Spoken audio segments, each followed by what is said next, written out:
Hey corporate trainers and instructional designers, are you being unrealistic? Your expectations are not matching what you're delivering. That's what I'm going to talk about today.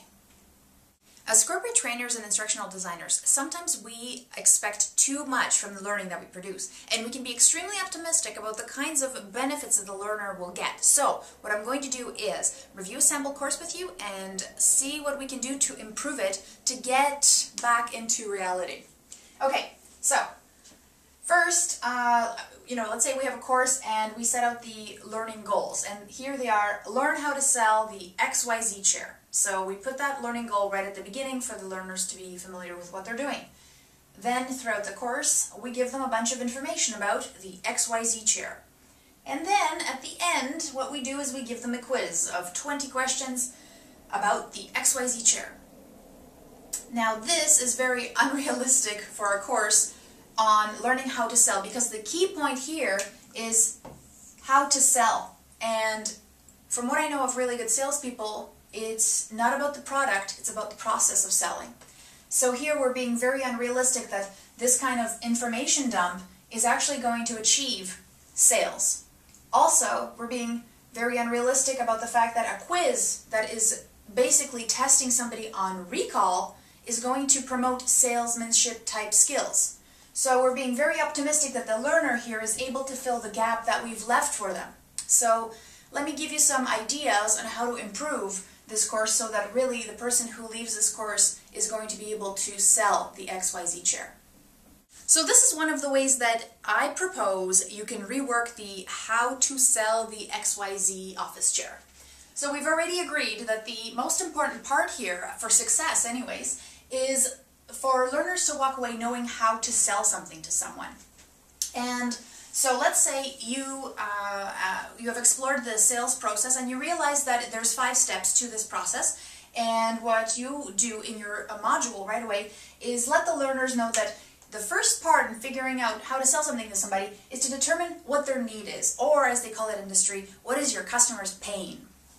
So then the next part is, without giving the customer or the learner any more information, what you want to do is put them in a scenario. And let's say in this scenario, the customer comes into the store and the learner's goal is to determine their source of pain.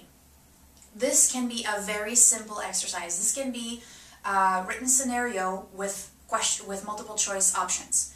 And the biggest deal here that I want to talk to you about is that when the learner selects, let's say, the way that they would approach a customer, we kind of sometimes jump into giving people feedback a little bit too early.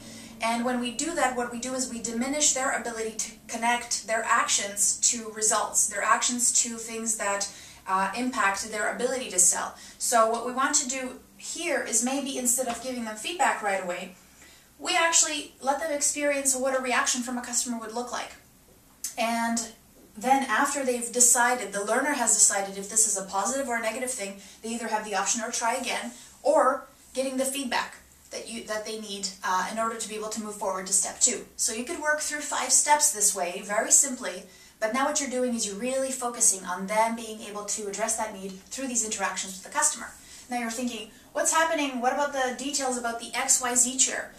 That information is important to have on hand. So what I suggest is those details, especially about products that change frequently, you want those things available in a very portable format. So put it in a frequently asked questions forum, or turn it into a PDF and make it available on their iPad or iTouch so that they can recall and not have to make up information as they're talking to the customer.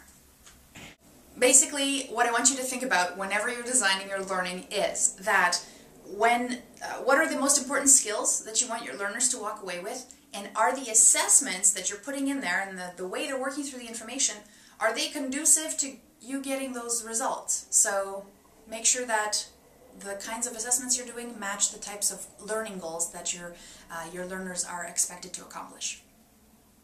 Guess what? I've got a surprise for you. We have a new demo on brokencoworker.com, and what it is an interactive scenario where you get to play with a bully. An office bully. Anyways, we think you're going to enjoy it. It's really fun. It's something that we've been working on for a while, and we're looking forward to having people share it out there, tweet about it if they like it, and also give us some feedback about their experience. So please check it out. The link will be below the video, and if you have any other ideas or comments about this particular video or ones that you'd like to see in the future, don't hesitate to add them in the comments below as well. Take care. Bye.